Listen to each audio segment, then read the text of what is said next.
Alright, sekarang Hamam pilih Pak pakai data Hamam buat linear regression, logistic regression sama apa sih satu lagi kemarin itu ya naive Bayes atau mau belajar algoritma baru Mam? Pilih mana Mam? Algoritma baru. Algoritma baru. Soalnya Kak Cika Iya. ada. Oke, boleh boleh boleh. Nah ya, Kak Cika tuh udah siapin ini. Tunggu. Nah, RSVM atau ini apa ya? Tunggu dulu ya, sabar ya. Ini adalah SVM juga, tapi ini hold on. Kak Cika tuh mau ngajarin SVM sama satu lagi, tunggu Mam. Satu lagi tuh dokumen, taruh ya Mam. Satu lagi tuh ada, Kak Cika tuh pengen ngajarin apa ya? KNN, tunggu sebentar ya. Saya takut takut sempet hari ini, mau Kak Cika kasihin hari ini. KNN itu ada PCA juga ya. Tunggu, tadi tuh ini tuh bab eh tunggu. Kok tadi pasnya udah disiapin deh. Ah, ini kayaknya 11 ini jam ini. Tunggu. Ah, Kamis, bener Kamis. Yang ini aja deh. Bener Mam, yang ini aja. Udah Kak Cika tuh mau ngajarin yang ini eh sama yang ini ya Mam. Tapi kayak bagusan yang ini deh. Yang ini dulu aja ntar Kak Cika siapin dulu. Jadi soalnya Kak Cika tuh bikinin materi buat binus, tapi jadinya kan pakai format binus kan, jadinya kacau gitu. Tunggu. Mari Kak Cika bikinin baru dulu. Ini berarti yang biar siap. Nah, ya Mam biar lihat lagi ya. Ini yang berarti salah. Ini.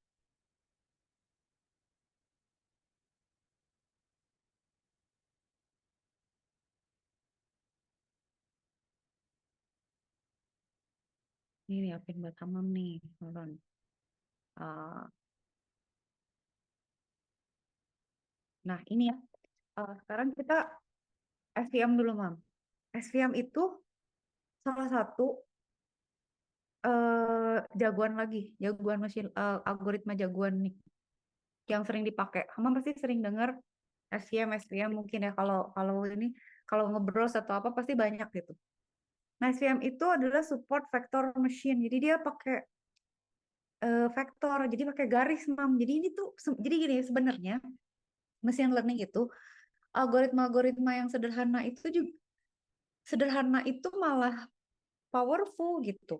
Jadi banyak hal orang tuh terlalu heboh karena ada library gitu ya. Maksudnya udah aja pakai library yang kompleks, komputasinya berat segala macem gitu.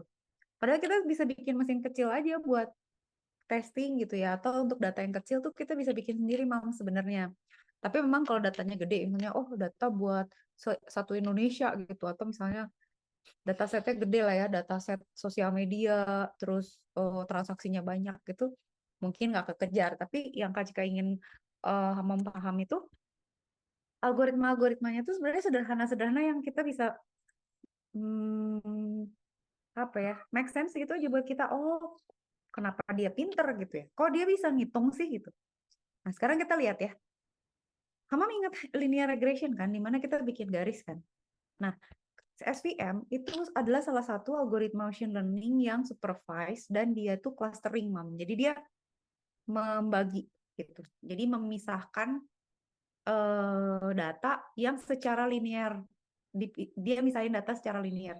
Tapi mirip sama linear regression, tapi kalau linear regression kan regresi ya nebak. Kalau gini-gini, Mam.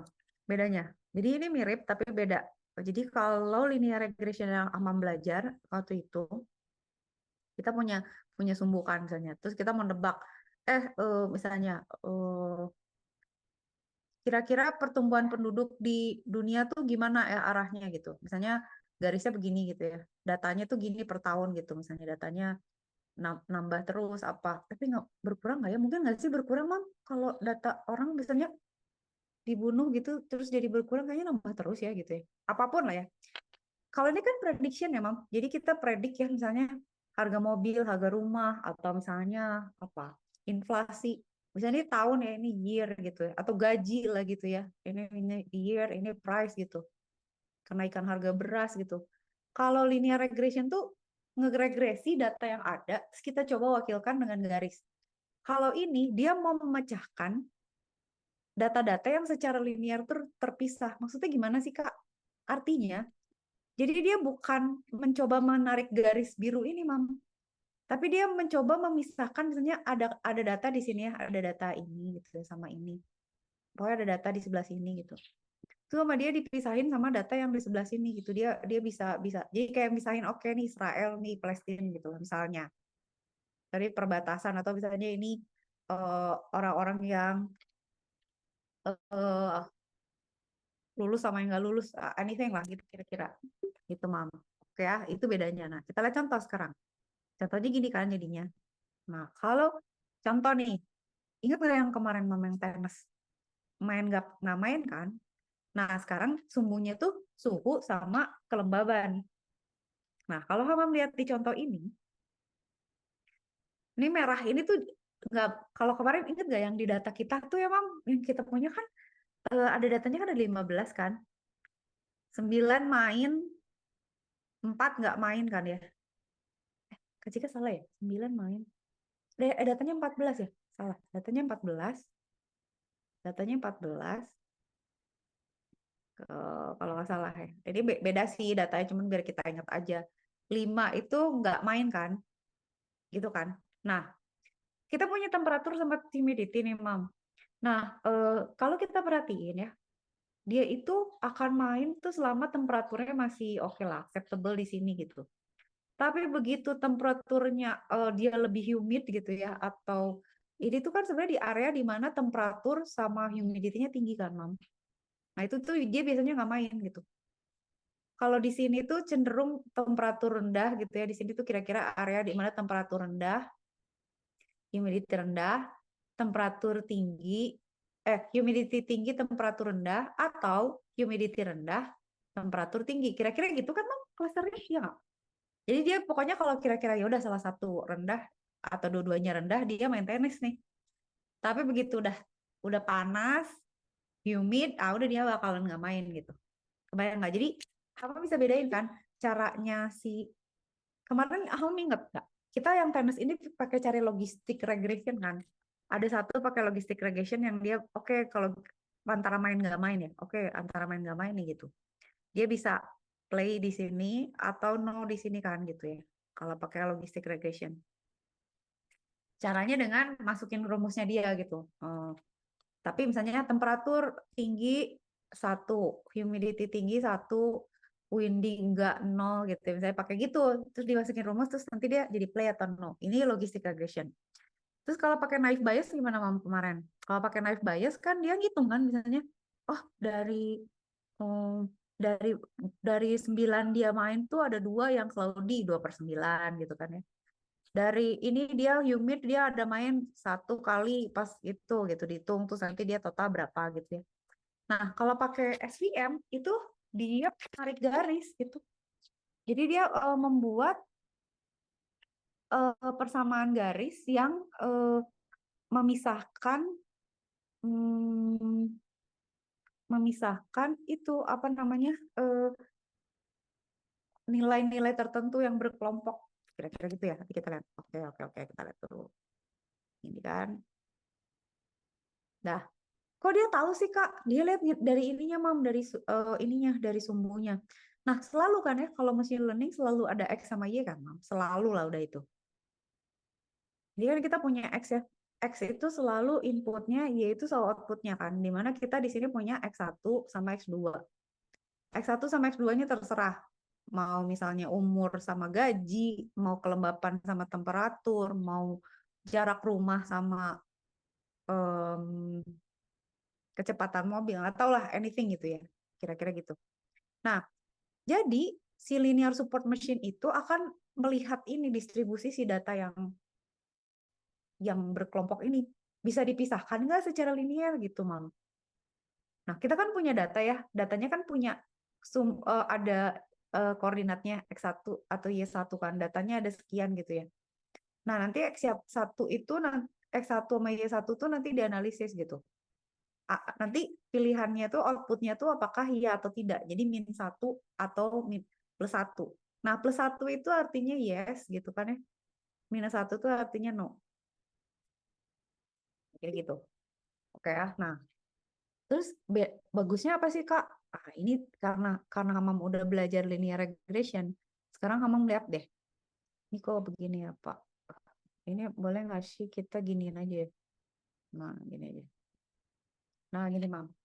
Sekarang Hamam lihat deh. Ada data merah sama ada data hijau. Terus disuruh misahin gitu. Nah, lihatin Mam, ada yang familiar nggak? Kamu melihat sesuatu Kak? Kamu melihat yang mirip dengan Kak Cika pernah ajarin, yaitu apa? Persamaan garis, lihatlah ini. Gitu. Ini kan mirip ya sama Y, sama dengan MX plus A atau B gitu kan ya. Tapi ini WX plus B. Y-nya sama dengan 0. Tapi rumusnya rumus persamaan garis, karena emang garis gitu. Nah, sekarang si SVM ini, itu dia akan menggambar garis, Mam, untuk memisahkan dua kelompok data ini. Nah, tapi kan data garis ada banyak. Boleh nggak sih garisnya misalnya gini gitu kan? Dia bikin garis banyak kan? Gini boleh nggak gitu? Boleh nggak? Gini boleh nggak gitu? Gini boleh. Banyak banget kan, Mam? Liatin tuh. Mana dong yang mana garisnya gitu? Makanya disebut support apa namanya? Support vector machine. Sorry. M-nya apa sih SVM tuh? Tunggu, aku salah. SVM.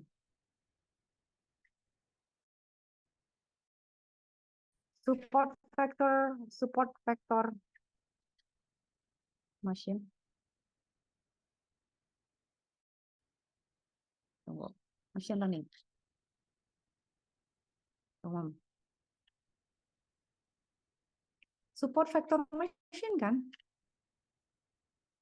Harusnya sih. Nah, dia tuh kenapa disebutnya support? Karena dia nanti ngitung jarak antara semua data ini terhadap garisnya dia. Jadi sebenarnya secara prinsip tuh kayak linear regression aja, Mam. Gimana caranya dia mewakili jarak-jarak data terhadap dia. Nah, ini juga gitu. Jadi kalau dia misalnya mau narik garis, dia akan ngitung semua data jaraknya terhadap garis yang dia pilih. Supaya apa?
Mam. Sorry, internet ya. Astaga, emosi lah. Sabar ya. Kayak gitu coba. Oke. Tadi sampai mana? Aman, aman. Aman ya. Sorry ya, Mam. Oh, nah sampai sini. Jadi tadi nggak tahu nih Kak Cika diputus sama si internet kapan. Tapi intinya gini, Mam, kita mencari garis ya yang jaraknya itu paling paling deket sama semua data yang ada. Gimana sih Kak caranya nggak ngerti. Nah, jadi makanya disebutnya vektor gitu ya. Jadi gini, Mam, anggap ya, disebutnya hyperplane ya. Ini rumusnya sebenarnya cuma rumus persamaan garis. Tapi dia menghitung jarak, Mam. Jadi Hama melihat kan ada merah sama hijau kan. Dia itu akan menarik garis H1 sama H2. Tapi dia menghitung nih D ini. D minus sama D plus. Di mana eh, D plus itu adalah jarak terpendek yang mungkin diperoleh di positif titik-titik yang positif. D minus itu yang terdekat ke yang negatif. Gini deh anggap. Jadi tentara tentara Palestina sama tentara Palestina sama tentara Israel gitu ya. Nah, si D minus kita tuh mau tarik garis memisahkan mereka. Bagaimana caranya supaya jarak D ini itu adalah jarak terpendek ke yang paling depan dari setiap kelompok gitu. Jadi ini yang merah ini paling depannya siapa? Nah, itu carilah jarak ter, ter, terpendeknya. Yang ini, yang D minus ini juga jarak terpendek dari yang paling depannya gitu.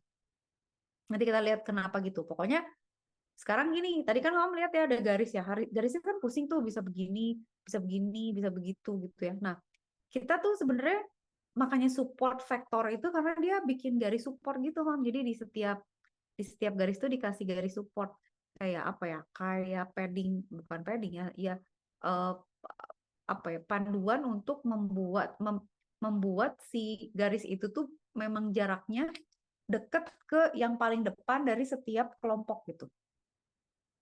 Gitu ya kira-kira gitu. Oke, terus jadi gimana sih Kak maksudnya kenapa harus gitu sih gitu ya? Oke, sekarang kita lihat kenapa harus gitu. Kalau kita lihat di sini, nah kenapa kita tuh kan tadi di sini ya Mam, di sini kan kita bilang ya D plus is the shortest distance to the closest positive point. D itu the shortest kan.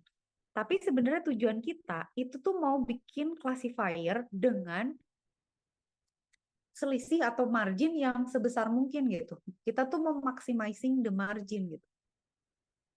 Jadi kita pingin dia tuh malah jaraknya tuh jauh gitu. Katakan gini ya, misalnya. Gimana sih Kak, kenapa gitu? Nanti Kak Cika jelasin ya. Oh bukan malah pengen deket sih? Enggak. Misalnya gini, Kak Cika tarik garisnya. Mam, Kak Cika mau cari garisnya gini aja lah, Mam. Gitu kan misalnya. Terus berarti kan supportnya ini kan, berarti gitu. Supportnya gini gitu. Gitu ya, supportnya gini. Karena kan yang terdekatnya, yang yang mentoknya tuh yang terdekatnya yang ini kan. Kamu bisa lihat nggak? Yang ini sama yang ini kan, yang kena garis kacika gitu. Boleh nggak kacika pakai garis biru ini? Boleh walaupun menceng gitu. Maksudnya ini lurus sih. Tapi kalau Hamam lihat, perhatiin bahwa kita tuh mau yang maksimum. Kita tuh mau yang ini nih. Yang ini tuh lebih gede daripada yang ini kan, Mam. Tapi ini dua-duanya garis sama-sama memisahkan. Tapi strip yang apa ya selisihnya tuh kayak sungainya tuh lebih gede yang ini kan, kemiringan yang ini gitu. Nah, gimana cara ngitung persamaan garisnya udah ada rumusnya, jangan khawatir, tapi hanya persamaan garis lah gitu ya. Pokoknya kita menghitung persamaan garis sama ngitung apa namanya tambahan marginnya. Nah, Amam tahu nggak kenapa kita pengen margin yang lebih besar? Karena nanti pada saat dia di train, kalau misalnya marginnya kecil, itu tuh kemungkinan salah lebih besar. Kebayang nggak, Mam? Jadi kayak kita tuh ya, misalnya kita mau ngebedain nih antara apa ya? Antara kalau kayak gini deh, kalau Kak Cika boleh jahat dikit mah gitu. Kalau ke Korea tuh, Kak Cika tuh kalau nonton film Korea nggak bisa bedain perempuan sama laki. Ya nggak sekasar itu, cuman bagi Kak Cika tuh kayak, hah, kok yang main semua perempuan gitu. Itu tuh karena marginnya menurut Kak Cika kecil gitu. Jadi kayak, kok cewek kayak cowoknya kayak cewek, semua cantik gitu. Nah, ini juga gitu. Jadi data itu kita pengen pisahin sejauh mungkin supaya nggak terlalu mirip. Karena kalau terlalu mirip jadi bingung. Terus ini kok mirip banget ya anjing sama kucing, anjing apa kucing ya? Kalau misalnya ini mobil Avanza tahun berapa sama tahun berapa tuh mirip gitu, terlalu mirip gitu. Jadi kita tuh pingin dijauhin supaya nggak ketukar gitu sebenarnya. Itu tujuannya gitu loh, Mam. Jadi nanti pada saat kalkulasi, kan kalau harganya mirip suka ada pembulatan tuh. Nanti jadi salah gitu kayak ini harusnya ini tuh sebenarnya tentara Israel disangka tentara Palestina kayak gitu-gitu. Jadi SVM itu adalah classifier yang mencoba memisahkan data sejauh mungkin supaya performance dia nambah gitu. Jadi eh, gue akan mencari mengkontraskan data ini deh biar biar nanti perhitungannya tuh nggak overlap gitu, biar nggak salah ngitung. Nah ya, dah bla bla gitu ya. Tapi intinya kita pakai rumus Lagrangian inilah pokoknya gimana caranya kita mencari persamaan garis yang ditotalin terhadap jarak semua data sehingga kita optimalkan tuh D-nya gitu. Nah, udah ada rumusnya lah, udah ada rumusnya. Dah, termasuk ini gitu ya, memaksimal. Pokoknya intinya memaksimalkan itu. Oke, sekarang kita lihat kasus dulu. Nah, problemnya adalah apa? SVM tuh, wah kalau Hamam cari, SVM tuh dipuja-puja lah. Pokoknya kalau paper udah pakai SVM tuh orang yang udah, oh pasti bagus nih gitu. Terus, oh algoritma apa-apa pakai SVM, apa-apa pakai SVM. Karena dia memang powerful. Tapi Hamam ingat gak yang Kak Cika pernah bilang, Mam, kalau pakai linear regression, datanya harus linear loh. Kayak misalnya, Hamam misalnya punya data. Misalnya gaji naik tiap tahun gitu kan. Harga mobil makin tahun makin turun. Harga rumah makin hari makin naik gitu ya. Itu kan linear ya. Mau naik atau mau turun tapi linear gitu.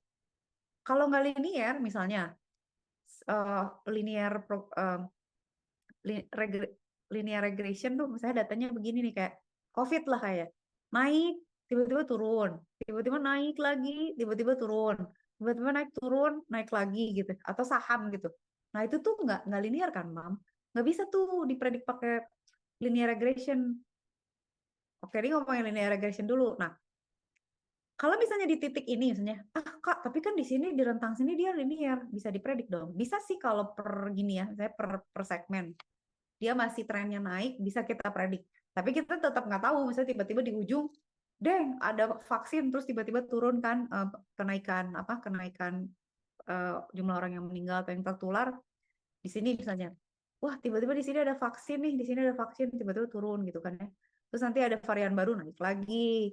Terus ada pembatasan aktivitas apa sih PPKM turun lagi gitu kan kita nggak tahu tuh gitu.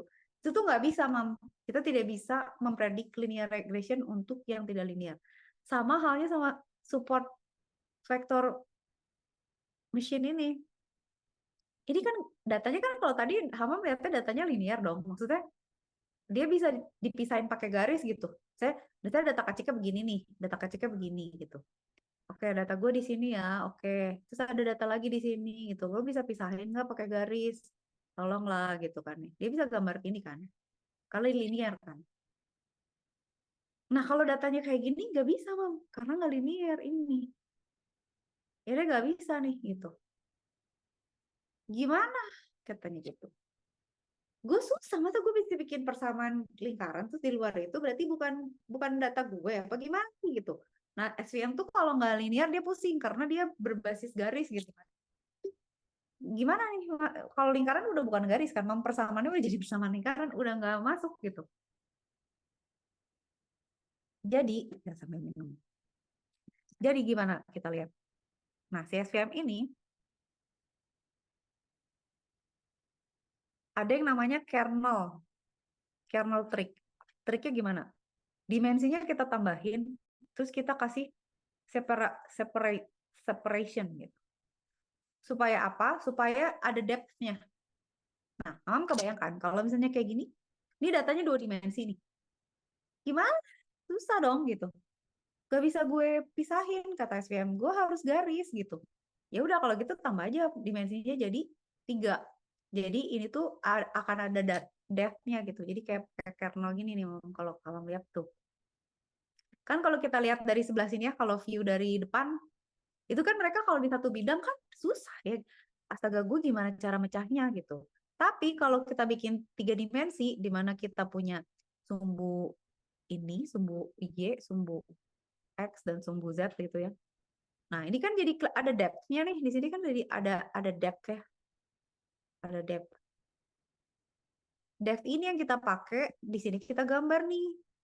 Kita bikin separable-nya. Separable-nya tuh berarti berbentuk bidang kan. Ini bidang ya.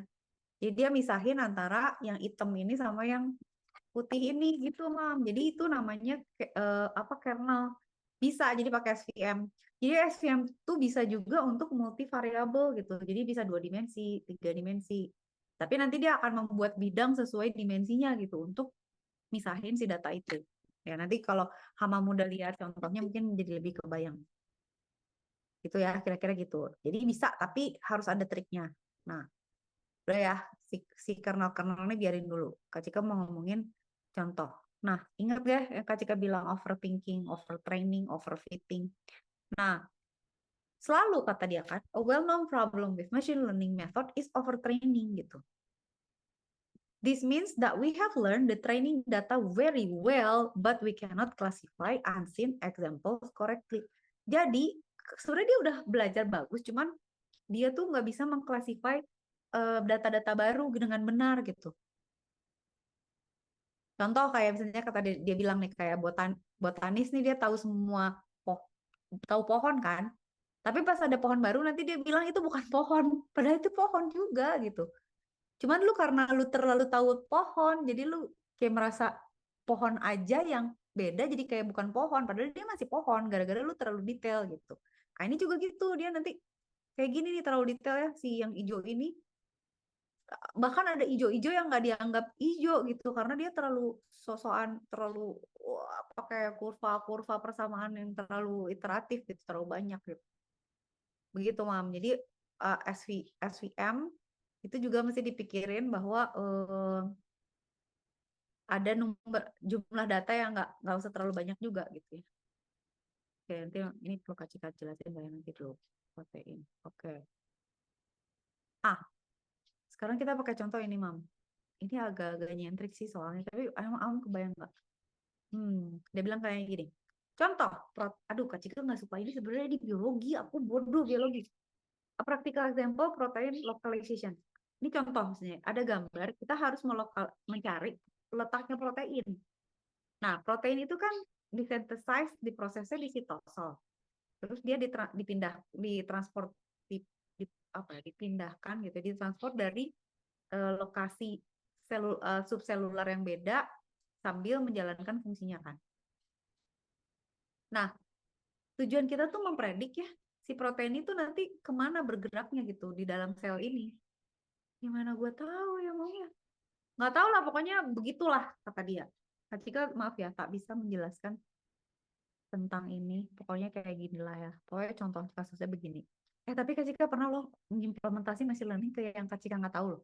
Kayak dia pernah ada satu orang, dia tuh ini mam. Jadi dia mau mengamati aktivitas otak. Jadi dia ngambil data nih. Jadi kayak si kepalanya tuh dikasih kayak apa ya? Tau nggak mam yang kayak di film-film dikasih plaster terus dikasih kayak apa sih apa ya alat kabel-kabel elektronik gitu tapi di luar gitu ya. Nah itu tuh dia membaca pulsa-pulsanya terus sama dia dianalisis terus minta diproses pakai Python, dilihat dokumen machine learning untuk fase ini tuh dia ngapain fase ini. Nah itu kan Kak Cika nggak ngerti ya secara, maksudnya gue kagak tahu lah, maksudnya ya pokoknya gue dapet tabelnya yang detailnya bahwa itu sel apa bagian dari otak yang mana nggak tahu. Nah ini sama kayak gini Mang, kita terima aja pokoknya kasusnya begini, ada proses di dalam sel. Nah, sambil berproses nih kan ada sitoplasm nih, kata dia, di sitosol gitu. Nanti dia kan proteinnya berpindah.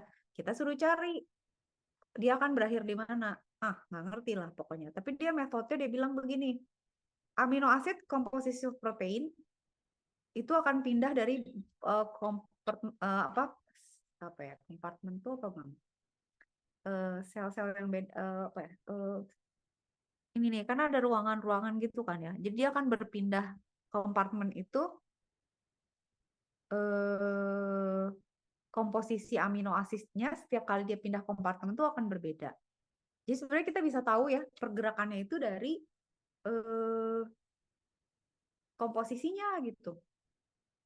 Jadi yang harus kita hitung kan sebenarnya komposisi amino asidnya. Nah, jadi dia tahu gitu. Saya oke kalau dia lagi di sitosol, komposisi amino asidnya segini. Kalau lagi di ekstraselular, dia segini.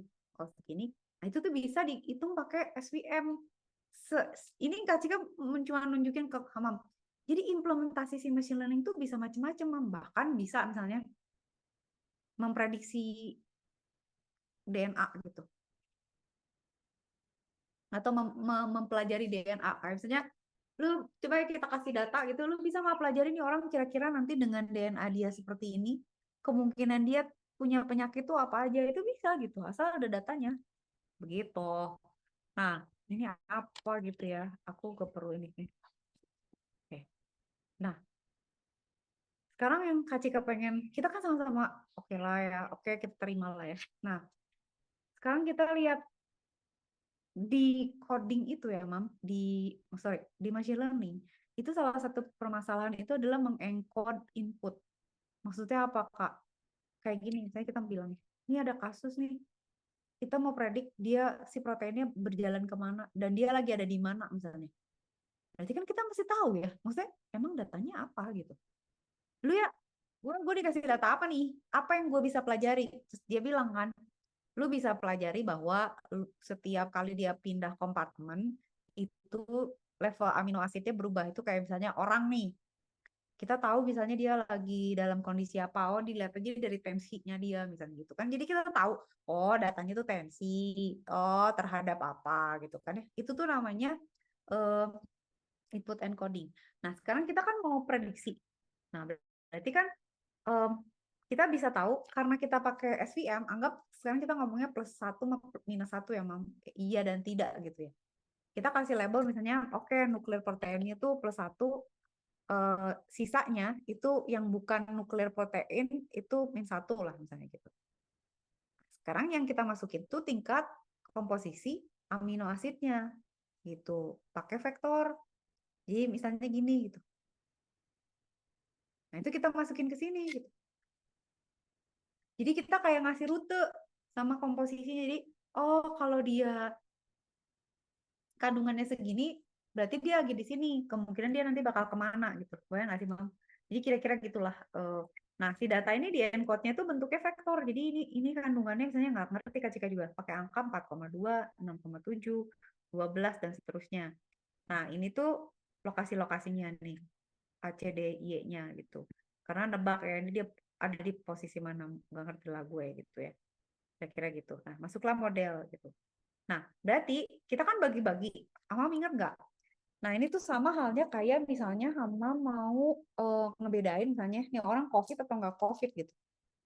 Nah, COVID itu yang biru nggak COVID. Pokoknya kalau dia COVID, dia biru gitu ya. Sisanya tuh bukan bukan COVID gitu. Nggak tahu apa gitu. Kayak misalnya ini angka satu. Selain angka satu yang pokoknya bukan angka satu, tapi gue nggak tahu apa gitu. Nah, setiap data itu dibagi dua kan, Mam. Misalnya 50%, 50%. Misalnya ada sekian data dijadiin data tes, sekian data dijadiin data train gitu. Jadi untuk testing itu kita ngambilnya nih kayaknya kalau training berarti kalau 6 berarti gimana, Mam? Berarti 2/3 ya, 2/3 ya. Ini berarti iya 2/3. 1/3 buat tes, 2/3 untuk train. Nah, Amam perhatiin bahwa di setiap tes itu kan ada bagian yang biru sama yang merah, di setiap training ada yang biru sama yang merah kan. Artinya apa?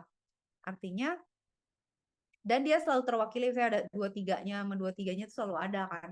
Jadi artinya kalau kita punya 2 dataset itu misalnya COVID sama nggak COVID gitu ya, atau lulus sama nggak lulus, itu dua-duanya harus ada di test set sama di training set. Udah. Nah, terus ngapain sih Kak udah kayak gini? Ya udah kita trade. Nah, udah kita trade. Nanti dia bisa bikin prediction nih. Kita punya data-data baru, kita masukin ke model yang tadi kita udah pelajari ya. Udah gitu, si modelnya bakal bilang gitu. Dari data yang masuk, kan dia ngitung tuh. Oh, gue mau ngitung ini dia sekarang lagi ada di membran yang mana atau di sel yang mana gitu. Dia bilang, oh ini mah iya, ini enggak gitu. Ini merah, ini bukan gitu. Nah, Hama melihat kan dia ngebagi-baginya ada salah-salah kan, ada biru di merah, ada merah di biru kan. Nah, sekarang Kak Cika mau ngajarin ke Hamam ada yang namanya PPFB TNFN gitu. Itu di common juga di machine learning walaupun membingungkan. TP itu eh, true positif gitu. Jadi true positif adalah kita nebak terus kita benar gitu. Nah, kalau ini false positif nih, Mam. Jadi dia negatif disangka positif. Oke? Ya udah. Jadi berarti kalau merah disangka merah true positif. Kalau biru disangka merah false positif. Tapi ini kan konteksnya positif negatif gitu ya, Mam. Nah, sekarang kalau di sini kan berarti kalau yang ini kan true true negatif ya. Yang ini itu true negatif.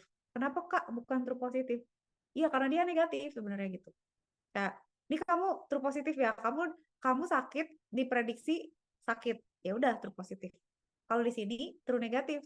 Kamu nggak sakit, diprediksi nggak sakit. True negatif berarti ya. Nah, tapi kalau merah disangka biru itu berarti false negatif.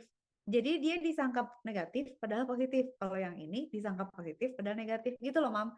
Jadi di setiap machine learning itu selalu harus kita bakalan punya kayak gitu. Nah, nanti kita punya hitungan SP gitu ya. SP itu adalah true positif dibagi true positif ditambah false positif. Jadi apa eh, mana aja sih yang benar ditebak positif, mana yang negatif disangka positif. Kalau SE itu dari semua tebakan yang positif itu berapa sih yang disangka positif padahal negatif gitu. Nanti kita hitung. Nah, sebenarnya ini tuh mirip sama yang kamu lihat kemarin. Ingat gak? Apa namanya? Confusion matrix gitu. Jadi cara kita tuh sebenarnya bisa ngecek pakai true true true apa true positif, false positif, true negatif, false negatif. Kita bisa juga lihat tadi buat confusion matrix gitu. Nah, kalau tapi kan agak beda ya. Misalnya hmm, kalau kemarin kan kita punyanya gini ya 0 1 1 0 ya. Kalau di sini kita pakainya berarti -1 +1 ini +1 -1 gitu. Nah, nanti dilihat gitu berapanya. Misalnya ini ketebak 8, ini 3, yang ini 2, ini 1, atau berapa gitu. Kita bisa nebak ketelitiannya dia seberapa gitu. Gitu, Mam. Oke. Nah, jadi dia tuh sebenarnya jawabannya nanti eh apa namanya? Apa ya? Kamu kita nanti lihat codingnya aja lah, Mam. Tapi kira-kira gitu cara kerjanya. Udah, kita lihat dulu ya. Jadi gitu cara kerjanya SVM. Cuman kan kalau misalnya Hamam langsung coding, gak kelihatan tuh si garisnya. Makanya Kak Cika pengen nunjukin. Nah, contoh lagi.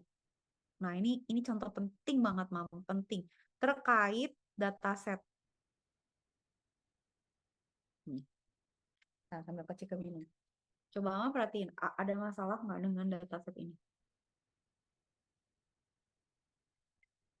Ngeri loh. Jadi, ini tuh dataset. Membedakan tank kita sama tank musuh.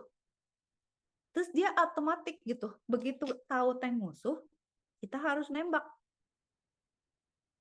Input datanya kan berarti foto foto kita dong. Ini kan Hamam kayak tadi kan, misalnya ini si si proteinnya tuh itu atau bukan gitu kan kalau yang tadi ya. Kalau ini tank kita apa tank musuh nih gitu kan. Inputnya kan pasti itu ya, Mam. Pasti inputnya berdua itu kan, nggak akan ada yang lain, tinggal misalnya ini yang kita apa bukan. Kalau bukan yang kita berarti yang musuh gitu kan.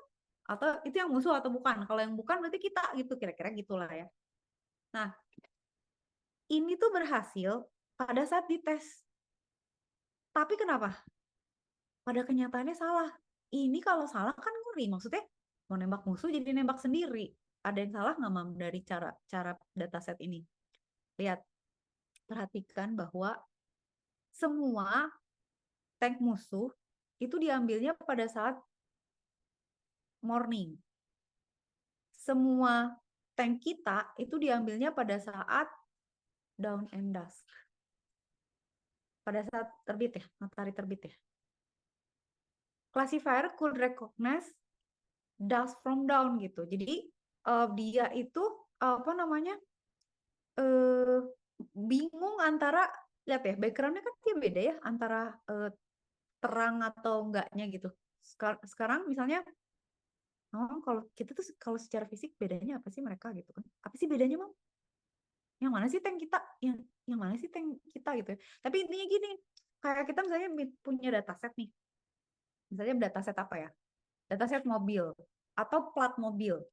Itu tuh harus sama gitu. Misalnya ada pantat mobilnya kah, atau cuman frame-nya aja, atau background-nya putih semua. Kayak kemarin tuh Kak Cika bikin machine learning buat tugas akhir anak TELU. Dia itu mau mengklasifikasi bahasa isyarat pakai tangan gitu, Mam. Dia tuh problemnya tuh adalah backgroundnya tuh nggak sama, besar tangannya nggak sama, backgroundnya nggak sama. Terus jadi pas training tuh pusing sistemnya karena gue harus ngeliatin apa nih, kata dia, gue harus lihat backgroundnya apa gue lihat tangannya apa gimana gitu. Terus Kak Cika bilang ini kayaknya harus di processing, backgroundnya harus sama semua, jadi si si si mesinnya tahu dia harus berfokus kemana. Nah contoh tuh ini, Mam, ini tuh jadi salah gitu karena dia terganggu sama backgroundnya, malah jadi salah. Jadi artinya gitu ya, eh, kalau kita algoritmanya bagus pun, kalau datasetnya sampah, nah itu kacau, itu pasti kacau gitu. Oke, oke, oke ya, oke. Sekarang kita lihat contoh implementasi dulu. Kita coba cek aduh, di mana dong? Eh, eh, ini deh. Kita coba Google Colab yang Mam.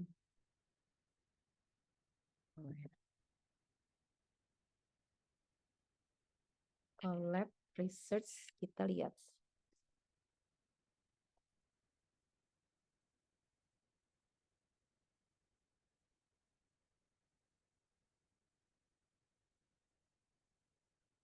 Bias cancel. Perlu mungkin coba yang aku nanya aja.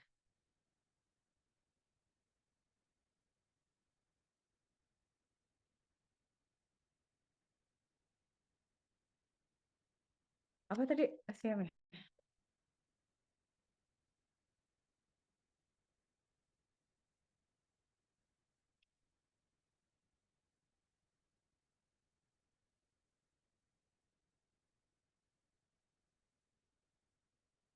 Nah ini, Mam. Ini dia yang aku ingin tunjukkan kepada Hamam. Ntar Kak kasih ya link ya. Oh, share dulu. Hamam save ya biar Hamam bisa bongkar-bongkarin. Oke, copy link.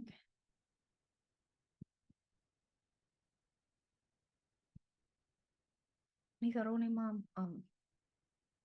Paling seru tuh sebenarnya kalau udah diadu. Nah, nanti Kak Cika ajarin ya. Sebenarnya gimana caranya kita mendapatkan hasil paling optimal dari machine learning. Cobain semua sebenarnya kalau ada resource-nya. Tapi kalau kasusnya cocok ya. Nih ya, sekarang kita pakai SVM. Nah, kalau Hamam lihat ya, semua tuh gini-gini aja gitu. Kita pasti pakai Matplotlib buat ngeplot kalau mau ngeplot kan. Terus kita pakai NumPy buat ngitung. SciPy itu buat ini, buat perhitungan statistiknya. Seaborn itu buat visualisasinya. Seaborn tuh kayak Matplotlib tapi lebih advance lah, lebih lengkap lah. Terus ada sklearn.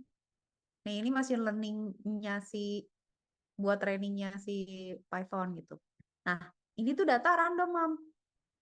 Kita pura-pura, jadi lihat deh, nih X sama Y, dia bikin MacBlobs. Datanya 50, centernya 2, random state-nya 0, cluster standard deviation-nya 0,6. Nah, Kak jelasin. Kalau kayak gini artinya apa, Mam? Datanya ada 50. Centernya 2 berarti apa? Ada 2 kelompok. Random state itu nanti lah ya, ada state randomnya. Cluster standard deviation itu adalah perbedaan antar kelompok gitu. Kayak apa ya? Kayak misalnya di kelas nih, kamu punya temen beda tinggi badannya tuh seberapa sih deviasinya gitu kayak saja, hah, ada yang satu tingginya 1,5 meter, ada yang tingginya 2,5 meter gitu, itu kan wow, terus jauh nggak gitu.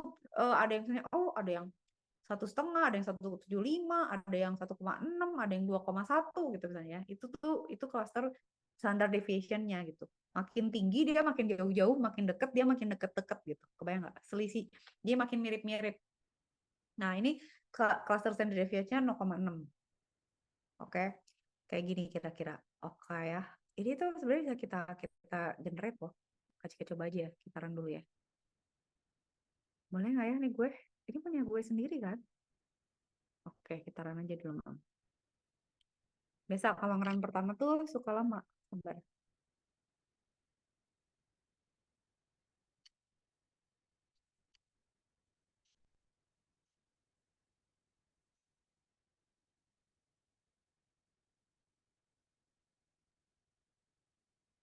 Udah, sekarang kita bikin datanya nih, Mam. Dia ngerandom nih. Tuh kan beda, beda lagi. Ini kalau saya kasih ke ganti, ya, ini jadi 3 gitu. Harusnya dia lebih deket gak sih?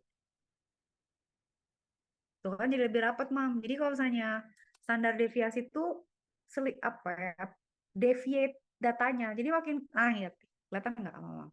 Jadi kalau dia standar deviasinya kecil tuh makin mirip-mirip kayak misalnya, tinggi badan di kelas gue mah bedanya dikit-dikit dah, misalnya 1,5 senti, 1,5 senti, 1,5 meter, 1,55 meter, deket gitu loh, Mam.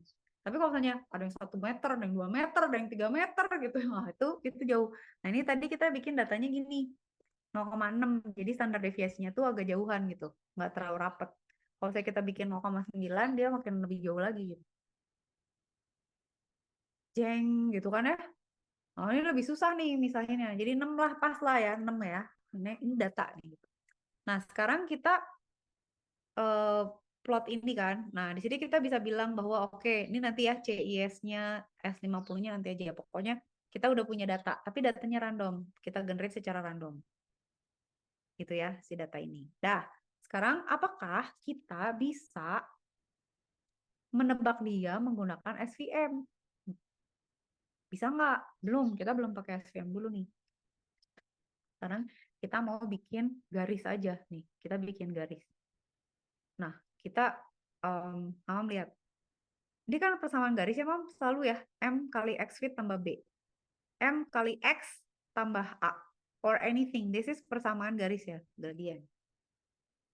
Nah, dia mau bikin M sama B-nya, ini ya, M sama B-nya, kemiringan, ya, rasio rise sama run-nya, sama starting point-nya.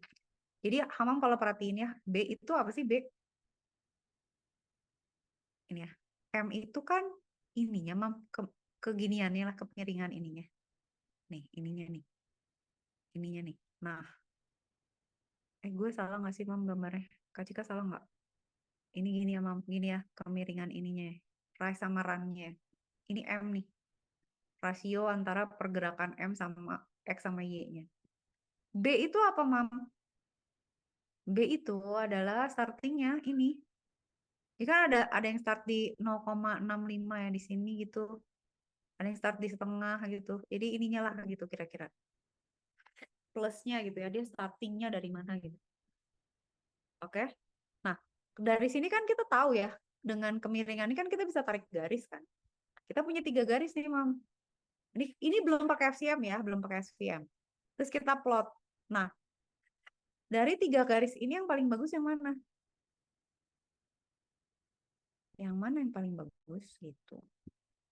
Kita harus cari garis yang paling jauh gitu, membedakan mereka gitu. Tapi kan sebenarnya Kak Cika bisa bikin juga, misalnya gue emang garisnya mau begini gitu, bisa aja kan, gue mau bikin garisnya begini kayak, nggak boleh dong, nggak boleh ya, Mam, nggak bisa dong nabrak kayak gini. Kak Cika boleh, bisa nggak ya narik garis yang titiknya nggak di situ, agak susah sih. Kayak gini ya, gini bisa kan, boleh aja kan gini garis ini. Nah gitu kan nggak boleh, terserah dong. Tapi kita lihat yang terbaik. Nah udah, garis sudah bisa. Tapi sekarang pertanyaannya, yang mana? Nah, masuklah ke SVM yang tadi Kak Cika bilang. We have to maximize the margin. marginnya harus dimaksimumkan. Nah, kita bisa menambahkan ini shaded part ini, Mam, lihat deh. Nih. Ini tuh cara kita ngepload ya, masih sama kan ini ya, ininya M, B sama D. Sekarang ditambahin D gitu. Jadi D-nya berapa? Ya. Jadi ini M-nya 1, B-nya 0,65, D-nya 0,33. Ini M-nya setengah gitu ya. Setengah itu berarti diagonal gitu ya. X-fit-nya kita masukin. Nah, dia ngeplit lagi. Dia ngeplot semuanya, Mam. Dia plot semuanya plus D-nya. Begini. Gitu. Nah, Hamam bisa lihat kan berarti dari sini yang paling bagus yang mana? Yang paling bagus yang paling tebal kan? Maksudnya si garis yang tadi Kak Cika bilang ada 1, 2, 3, yang paling bagus berarti 2 dong. Ini misalnya ini 1 ya. Ini 1, ini 2, ini 3. Paling bagus 2 gitu. 2 tuh paling tebal. Kedua itu 1, ketiga itu 3. Ini kesempit banget, ini sempit banget. Ini bagus sih, gede gitu. Jadi sebenarnya garis 2 itu adalah garis yang paling bagus dari 3 ini. Tapi pada kenyataannya, SVM tuh ngitung semua kemungkinan, Mam. Jadi dia bakal ngemiringin garisnya gitu, dan dia hitung aja semuanya gitu. Sampai dia menemukan yang paling optimal. Jadi dia akan memplot semua garis yang mungkin, dan dia cari yang D-nya paling lebar. Begitu, Mam. Jadi, kira-kira gitu ya. Nah, udah ya, sampai sini. Kamu udah kebayangkan. Ya. Oke, sampai sini oke. Taruh, taruh. Kak Cika mau jelasin itu nggak ya? C itu apa ya? Taruh. Kak Cika lupa C itu kak kayaknya randomness deh. Oh, taruh, taruh. Kak Cika lupa. Pastiin dulu, pastiin dulu. Ini ya SVC. Oke. What is the on SVM SVC iPhone? Oh, nah ini nih. Kita bisa milih C nih, Mam. Influence ini ya. Sebenarnya sih ini belum harus dijelasin, tapi supaya Ama melihat ya, setiap mesin learning itu nanti dia punya parameter yang kayak setelan mobil itu, atau misalnya nih gasnya gak pas nih gitu, koplingnya nggak pas atau apalah gitu ya, ya tune in-nya. Nah, C itu adalah parameter yang me, apa ya namanya, mengatur seberapa adaptif dia terhadap data yang dia belum pernah lihat gitu. Jadi susah sih gitu. Kita masih nyoba-nyoba juga gitu. Misalnya kayak kalau misalnya nih contoh ya, kita punya C-nya C-nya rendah gitu ya. Dia dia itu em, apa ya? Akan cara dia menerima data baru atau outlier itu beda dengan kalau dia punya C yang besar gitu. Kalau C yang besar, dia itu akan bisa, harusnya ya, Kak Cika nggak tahu kalau kebalik. Kalau low itu dia lebih rendah gitu. Jadi kayak misalnya gini, kadang mesti kita coba-coba ya. Jadi katakan misalnya kalau kalau C-nya terlalu besar, nanti dia tuh kayak tadi, kayak si botanis itu, pohonnya beda dikit udah dianggap bukan pohon sama dia gitu. Tapi kalau C-nya terlalu rendah, yang bukan pohon, ntar dia bilang pohon, kebayang nggak? Ya kira-kira gitulah ya. Jadi cara dia mempersepsikan apa ya, se-strict apa dia membedakan. Nah, ini kalau Kak Cika biasanya suka pakai default aja dulu karena nanti dicoba-coba aja lah gitu daripada pusing. Tapi banyak setting-settingannya nih, Mam. Nah, oke ya. Ini kan udah ya, kita kita udah ini kita udah run belum sih yang ini? Eh, Kak Cika belum ngeran. Tadi tadi itu kita udah sampai mana? Tunggu tunggu. Ini kan udah di run ya. Ini udah dicentang. Ini belum kita fit loh. Oke, ini kita bikin. Terus kita plot pakai SVM. Kita suruh gambar dia ininya, kelihatan kan ya sama. Terus udah mulai kita pakai SVC. Dia bilangnya SVC ya. Support Vector Classifier. eh Pakai 2 dimensi. Kita fit in X sama Y-nya. Eh, Kak, apa X sama Y? Ya, X sama Y biasa. X itu ya ini. eh, Data-data ini sama koordinatnya gitu. Terus kita masukin dia ini, kita fit in gitu ya. C-nya segini ya. Terus kita evaluate.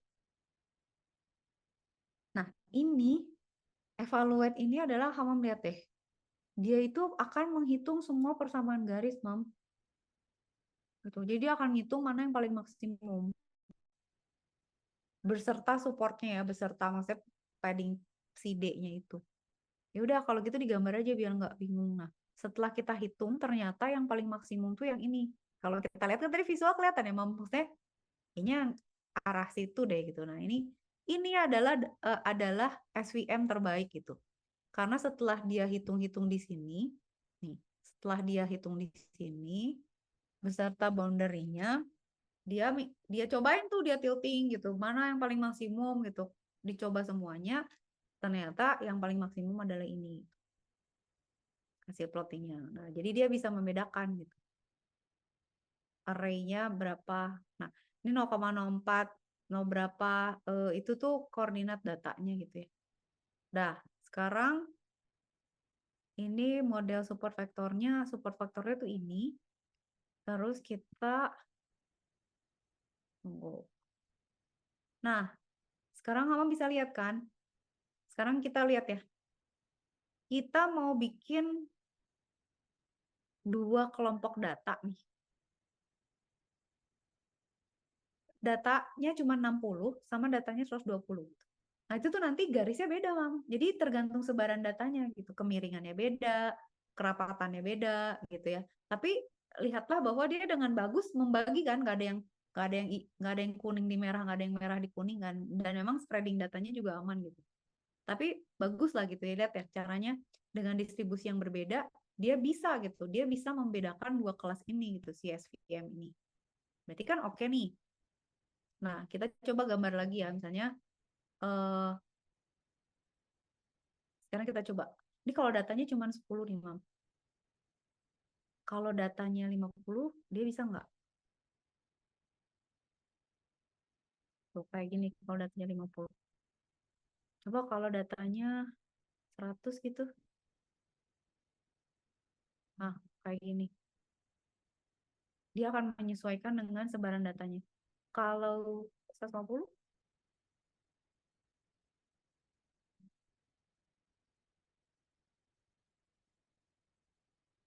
oh iya ini udah paling bawah ya. Bisa 150 ya, Mam. Lihatin deh, dia makin makin miring kan. Maksudnya dia tetap nyari, tapi yang dia lihat itu garda depannya, Mam. Jadi data yang paling deket-deketnya perbatasan Palestina sama Israel itu yang dia lihat sejauh mungkin mereka memisahkan orang-orang terdepannya gitu, data-data terdepannya. Ini kalau 120 itu ya. Dan ini kalau ini 200 ya, ini kalau 500 tuh, kalau 500 kayak gini. Tapi intinya datanya ditambah tuh dia tetap bisa misahin kan. Nah, ini tuh bagus bagus juga untuk apa ya? Oh, nanti deh kita lihat implementasi ya. Udah, kira-kira gitu. Nanti kasih contoh lagi.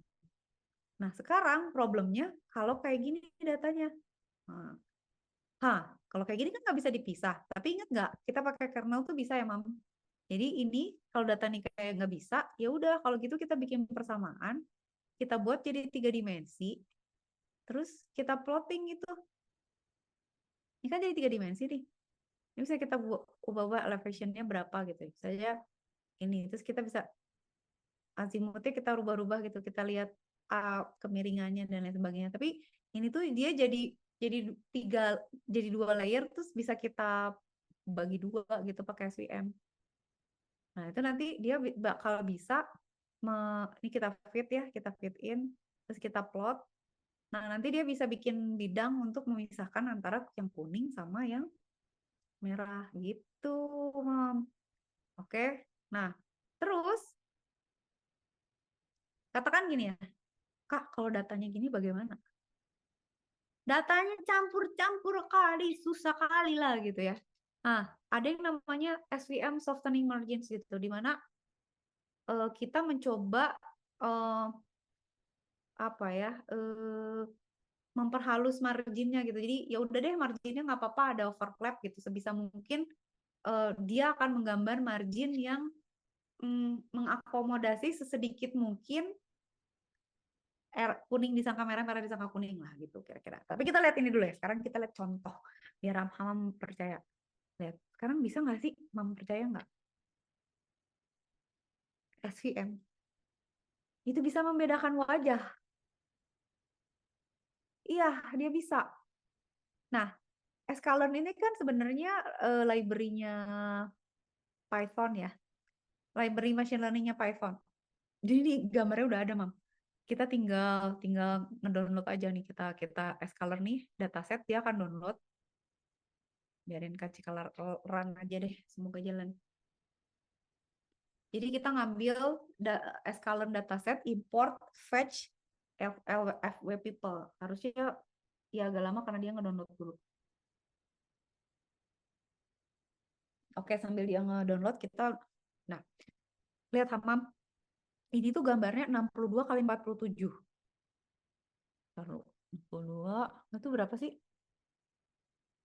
60 kali 47. 2.914 piksel loh per gambar. Nah, per pixel. 3.000 piksel per gambar. Ini ada gambarnya Ariel Sharon, Colin Powell, Donald, dan seterusnya gitu. Ini datanya ada 1.348, Mam. Nih, kita plot ya. Ini sebenarnya udah sih. Dia cuma ngeplot aja. Oh, gue gambar ngeplot 3 baris 5 kolom. Ini kayak gini. Terus kita tulis namanya. Dah. Sekarang kita bisa nggak membedakan wajah pakai SVM? Kok bisa sih Kak? Kan tadi kan gambar datanya titik-titik. Kalau sekarang kan gambarnya, maksudnya datanya gak muka. Kok bisa gitu? Nah, dia itu nanti gini, Mam. Dia akan ngambil si data pixel per pixelnya itu.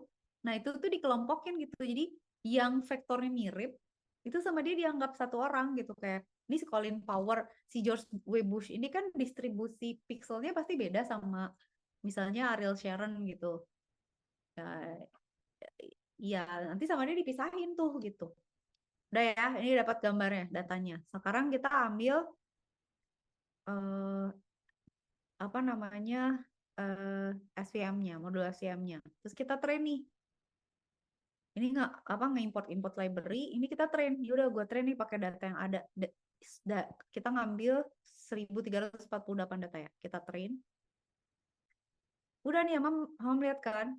Ada hyperparameter ini kita terima dulu aja lah ya. Kalau nggak perlu nggak usah di setting-setting. Biarin aja mau pakai C-nya berapa kayak. Ya udah, sekarang gue mau train dulu. Dia lagi nge-train. Kak, kenapa lama? Iya, habis gambarnya kan banyak. 1.300 udah gitu. Dimensinya gede lumayan. Lihat ya, Mam. Nih, dia lagi ngitung nih di bawah ini. Ngitung apa sih, Kak? Ngitung yang tadi, persamaan garis itu. Jadi dia nanti sibuk ya. Ngeplot datanya. Kayak misalnya, lu di sebelah sini, sebelah sini. Nanti dia cari garis yang memisahkan antara eh, data-data itu. Kak, bisa digambar nggak? Eh, Gak bisa, susah nih soalnya udah banyak parameternya, susah Mam. Jadi kalau sederhananya masih bisa divisualisasiin, tapi kalau ini tuh nggak bisa, plottingnya udah nggak kebayang gitu. Tapi prinsipnya intinya gitu, dia membuat garis yang melebarkan jarak.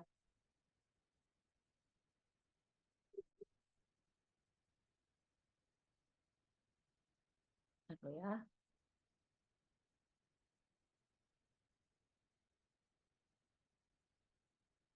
Oke, belum ya? Ah, udah nih Mam, liatin. CPU times user 1 menit, 44. Dia ngitung nih, udah. Sekarang dia bikin model grid based estimator. Kita fit dulu Y-nya. Supaya dia tahu labelnya.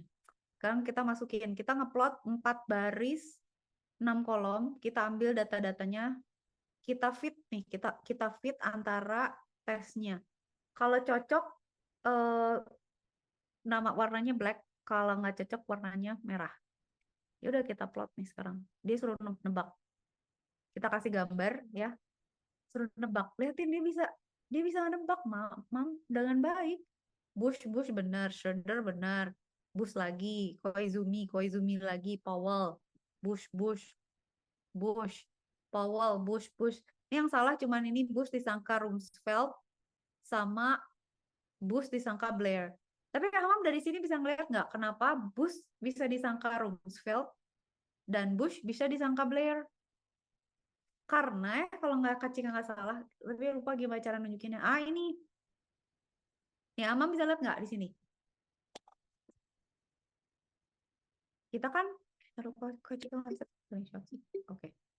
Sekarang kita lihat ya, bikin classification reportnya. Classification report itu ada precision, ada recall, ada F1 score, ada support. Kalau Hamam lihat, support itu tuh jumlah data.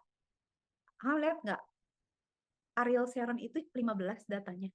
Colin Powell 68. George Bush 126. Datanya total 337 yang dipakai. Iya, emang gue bayangkan, ini si data ini sebenarnya nggak balance gitu. Kebanyakan George Bush. Jadi kalau dia disangka yang lain tuh karena kebanyakan ngelihat dia gitu. Si machine learning-nya tuh kebanyakan lihat George Bush. Jadi orang yang bukan George Bush disangka George. Karena si Blair ini berapa? Blairnya cuma 42. Si Bush 126 gitu kan. Ini kasihan banget nih si Koizumi cuma 12 gitu. Gitu ya, Mam. Jadi ini kita melihat si datanya. Tapi kan kalau Mam lihat datanya apa ya namanya? Boleh dibilang mirip kan, maksudnya seragam gitu ya. Grayscale, posisinya muka gitu, muka aja gitu kan ya. Dari tampak muka geser dikit-dikit paling gitu. Nah ini akan kacau kalau misalnya backgroundnya beda, lightingnya beda, terus ada yang pakai topi, ada yang dari jauh, ada yang dari samping, oh itu udah kacau itu udah kita kacau udah, machine learning-nya pasti kacau. Udah ya.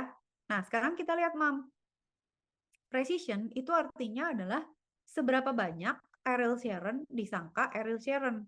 Sementara recall itu adalah artinya berapa banyak si Ariel Sharon ini dipanggil tapi buat orang lain. Jadi kayak misalnya gini ya, Hugo Chavez itu ditebak dia bener tuh 93%.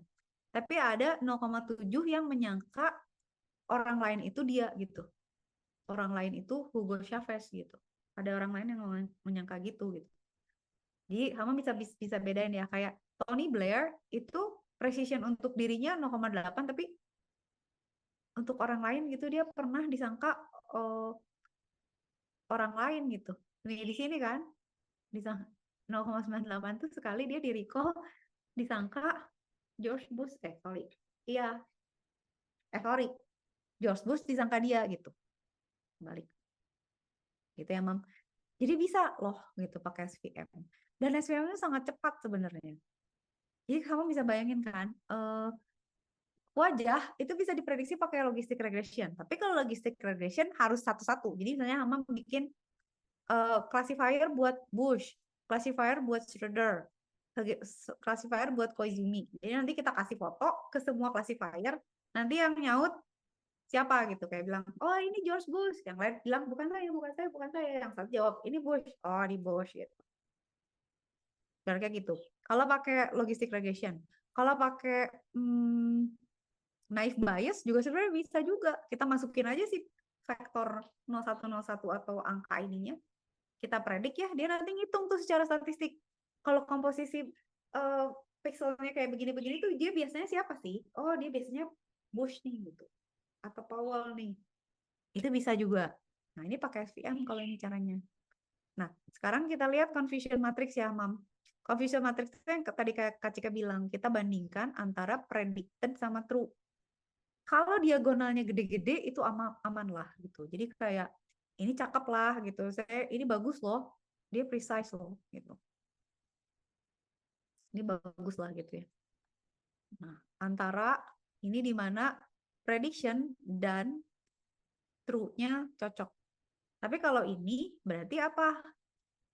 Benerannya dia Colin, tapi disangka Tony Blair gitu. Yang kacau itu di mana? Ya, ini 2 ya. Ini nih 3 nih. Benerannya Colin Powell disangka Donald Rumsfeld. Terus ini ada juga 10 nih. Kacau nih 10. Siapa? George Bush. Benerannya George Bush disangka Colin Powell. Ya mungkin mirip lah atau gimana. Tapi sebenarnya secara umum ini angka-angka ini cocok nih gede gitu. Nah, Kan Mama bisa lihat ya kenapa Justus gede Kak. Iya, soalnya dia supportnya banyak. Maksudnya dia datanya banyak gitu. Dan itu yang membuat dia jadi apa gak balance sih datasetnya. Trainingnya jadi gak balance. Udah Mam, jadi ini harusnya dihitung sih ketelitiannya kira-kira segini lah ya precisionnya. Nah, jadi akurasinya tuh kurang lebih 82% Mam. Ya skornya lah 85% lah ya segini skornya. Bagus kan? Maksudnya good. Kebanyakan orang tuh biasanya kalau prediksi gambar muka itu mengedan Mam. Jadi pakai deep learning lah, pakai layer yang mengedan-edan dengan komputasi berat. Padahal pakai algoritma sederhana gini aja tuh bisa cuman ngitung persamaan garis atau kemiringan bidang gitu. Nah, sekarang Kak Cika mau tunjukin satu lagi. Dia bisa juga nebak huruf, Mam. Ya, kita lihat. Kita ngambil data lagi dari Escalern, tapi data handwriting. Udah ya, terus kita print misalnya. Oke, ini data set kita ngambil. Dia bilang katanya, hmm, kita punya total 43 orang, 30 dijadikan training, 13 dijadikan tes. Besarnya 32 kali 32. Bitmaps. The matrix of 8 kali 8. Oke, ini datanya. Terus kita print nih.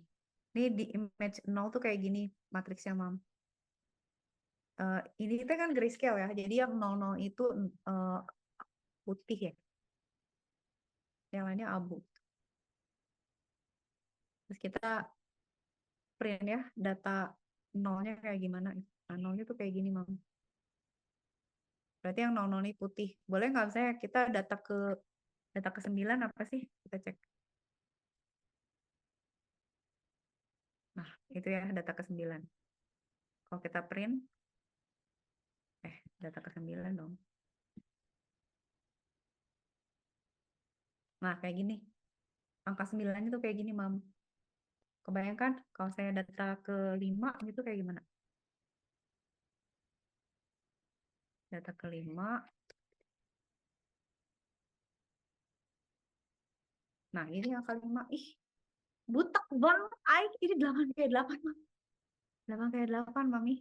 Nah, sekarang pertanyaannya, apakah dia bisa membedakan angka-angka ini?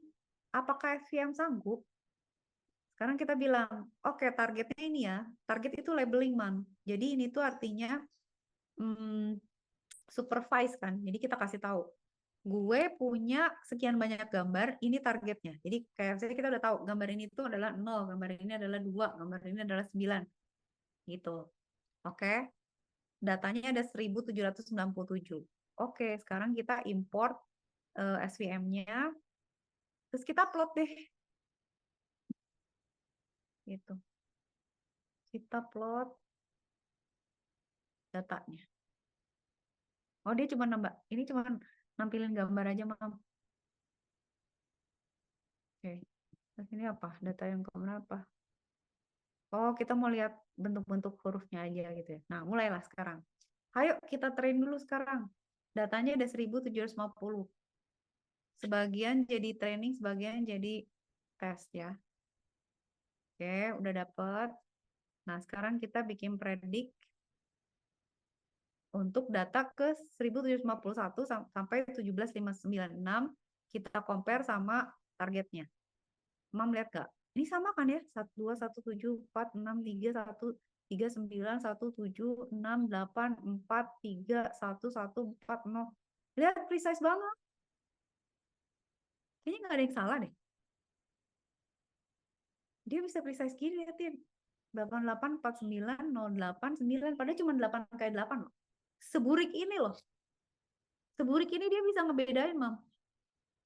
Menggila yang SVM nih, Mam. Oke, sekarang S2. Oke. Jadi dia bisa lihat deh, ketelitiannya berarti kayak gini, 97%, Mam, liatin. SVM untuk mendeteksi gambar tulisan tangan. Ya, dia bikin case yang, ya ada 2 case lah ya.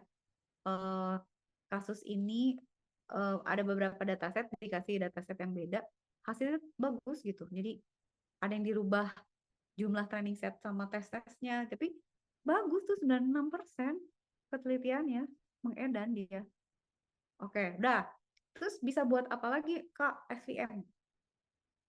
Dia bisa buat predik ini Mam, user data. Tunggu ya. Mungkin Mamang Kak Cika tunjukin lo user data tuh kayak gini datanya. Nggak akan Kak Cikaran biar cepet ya. User.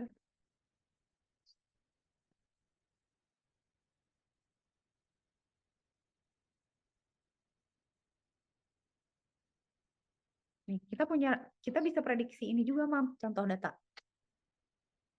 Biarin dia loading dulu.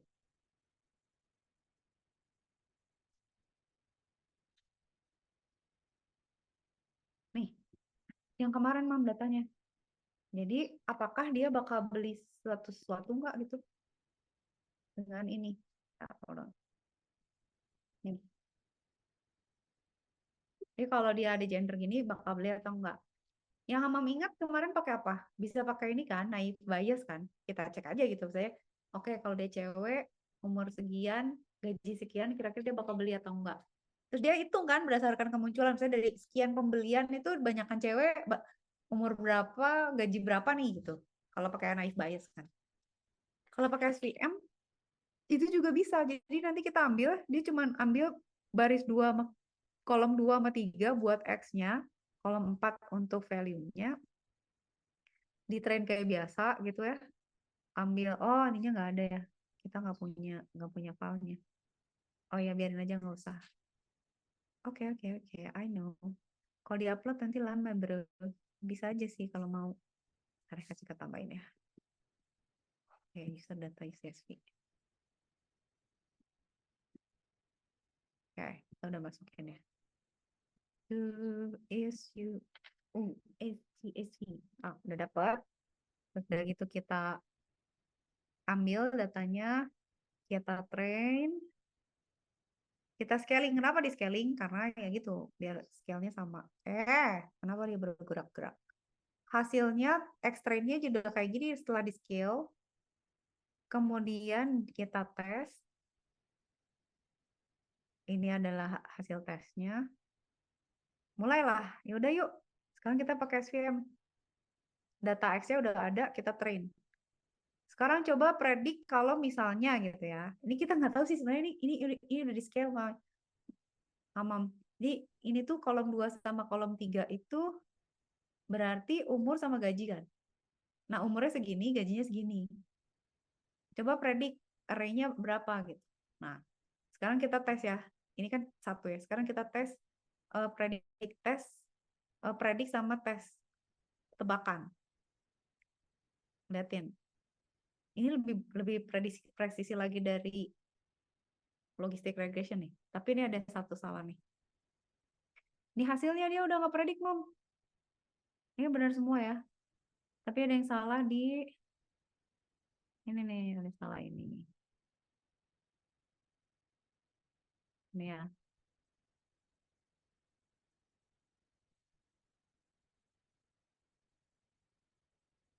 Ini juga. Ini juga.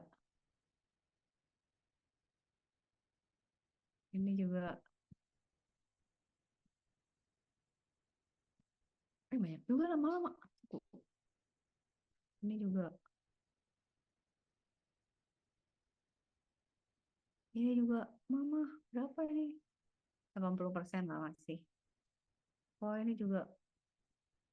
Nah, sebenarnya nanti kalau kita udah kayak gini ya, kita bisa lihat sih Bang dari jenis datanya atau apanya, apa yang bisa kita improve gitu. Apa datanya diperbaiki atau ditambah, ataukah misalnya kita setting-setting hyperparameter yang misalnya C-nya dirubah, learning rate-nya dirubah. Lumayan juga banyak, Oke, ini ya kesalahan-kesalahannya. Dimana dia salah nebak gitu, harusnya beli nggak beli atau harusnya nggak beli disangka beli. Gitu. Nah, ya, ke penelitiannya datanya ada 100 yang beli 32, yang nggak beli 68, Ketelitian 90% lah, 89,9%. Oh, 89%. Akurasi skornya. Confusion matriksnya gini, Mam. Jadi ada 66. Oke lah ya, 90% lah. 90% masih bagus loh. Nah, ini kita plot nih sekarang. Ini kayak gini, Mam. Jadi kalau kita lihat ya, si plottingnya, Mama bisa lihat kan, walaupun ada hijau di biru-biru di hijau, tapi ya sudahlah. eh Merah itu nggak beli, hijau itu beli. Nah, biasanya yang beli itu di area yang gajinya udah besar, umurnya udah tua kan, Mam, di sini kan. Ini kan, ini. Inilah ya, ini orang beli itu di sini. Tapi ada juga yang masih deket-deket lah ya. Tapi perbatasannya itu gitu. Tapi ada juga yang udah umurnya gajinya gede, umurnya gede juga nggak beli gitu juga ada. Tapi dia benar tuh ngebagi garisnya fair gitu. Maksudnya dengan garis ini tuh dia membagi dua dengan sebanyak mungkin hmm, pembagian apa kategorinya gitu. Itu Mam. Cakep ya SVM. Nah, SVM tuh caranya gitu. Em, Bentar ya, ini kan estimated salary sama umur ya. Kalau ini, oh iya sama. Ini apa bedanya? Cek dulu.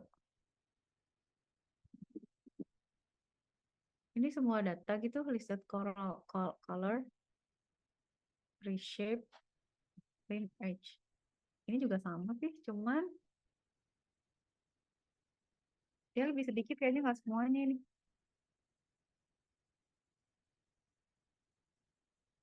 Oke, tapi intinya dia bisa gitu ya, mau ngebedain. Ini kayaknya saat datanya beda, arraynya beda. Gitu ya, tak kasih tunjukin. SVM versus eh nih misalnya logistic regression versus kamu udah belajar apa aja? Ini nih, liatin. Ini bertiga nih yang kamu udah belajar. Ya. Ini ada research ya, dia ngebandingin di jurnal ini dia hasilnya bahwa 88% untuk SVM, 90% untuk logistic regression, dan 91% untuk nice bias. Tapi di penelitian ini, jadi beda kasus gitu. Nah, Kak Cika mau nunjukin kamu, ini paper nih, Mam. Dia itu, kalau di kasus ini, dia melihat komen-komen di Google Play Store, terus dia mau lihat eh, apa komennya berdasarkan rating itu tuh positif, negatif atau enggak gitu. Dia pakai algoritma yang tadi gitu, tapi dia nggak kasih full papernya. Tunggu, kabar kalau ada kita intip. Oh ini ada. Nah ini nih Mam. Ini siapa yang nulis ini? Ya yuk orang Indonesia Mam. Siapakah? Oh download di PDF file aja coba. Kita lihat contoh kasus ya Mam. Halo. Oke, oke, kita baca paper. Nah, nah.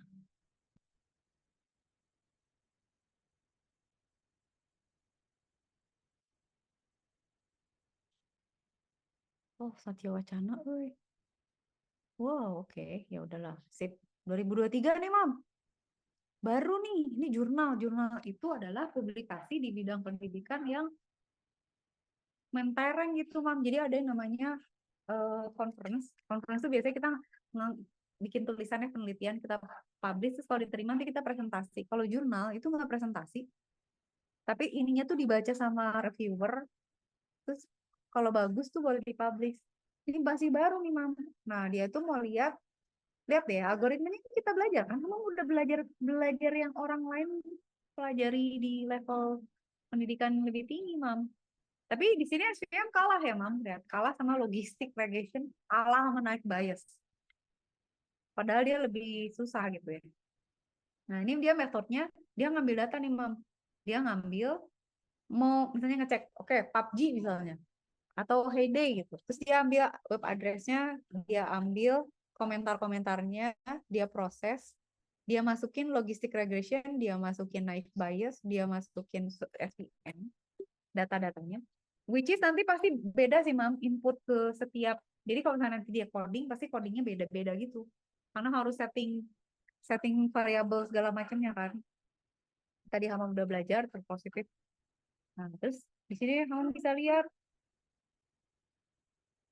nih kayak gini ya. Dia bilang katanya dia mau ngeliat BPJS nih.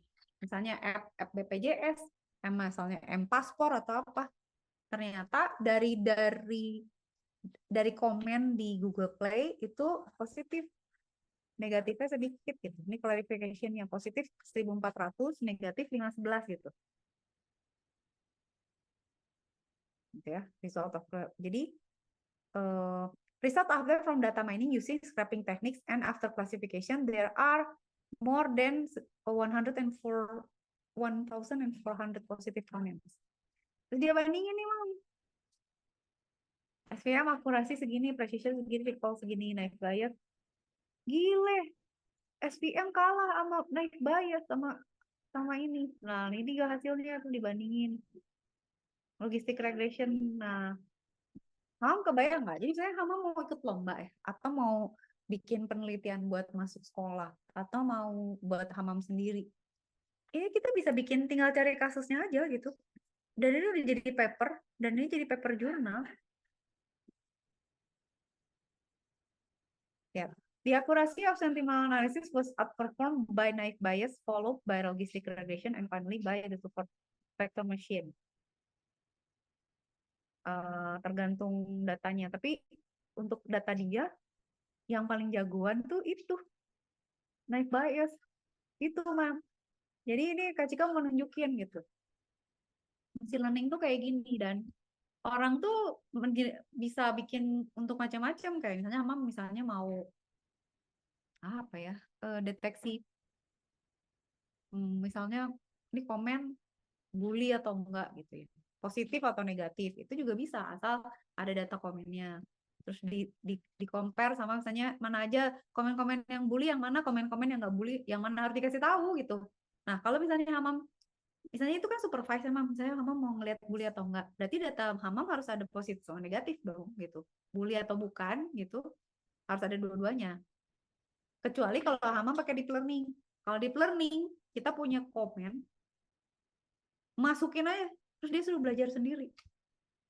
Nanti dia akan ngebedain, misalnya oke, gue bagi dua deh, yang ini gini, yang ini, atau mungkin sama dia bagi tiga, mungkin yang satu netral, positif, negatif gitu, Mam. Ini kalau Mam mau ya, kasih ya filenya. Kali-kali Mam, 2023 loh, Mam. Jadi kita tuh masih kekejar, maksudnya ini masih berkembang, bukan ilmu lama jadul gitu, dia tuh ongoing gitu. Nah, yang Kak Cika suka tuh adalah kalau orang menggunakan algoritma yang cocok gitu, nggak lebay.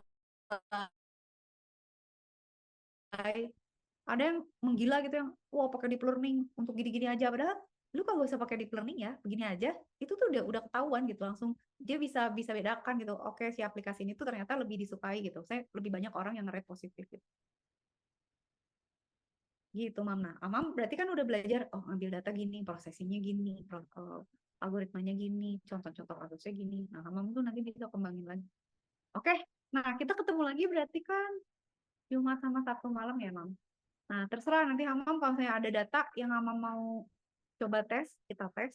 Tapi kalau enggak, Kak Cika mau ngajarin algoritma baru, ada yang namanya KNN. Nah, KNN itu juga bagus. Implementasinya tuh nanti beda lagi gitu. Nanti Hamam bisa lihat lagi. Gitu ya, Mam. Alright, ada pertanyaan dulu nggak, Mam? Aman nggak? Aman. Hmm. Oke, kalau aman. Makasih ya, Mam, for today. Sampai nanti ya, Jumat Sabtu ya. Ya, Mam. Thank you so much. ya. Assalamualaikum. Dadah. Salam. Dadah.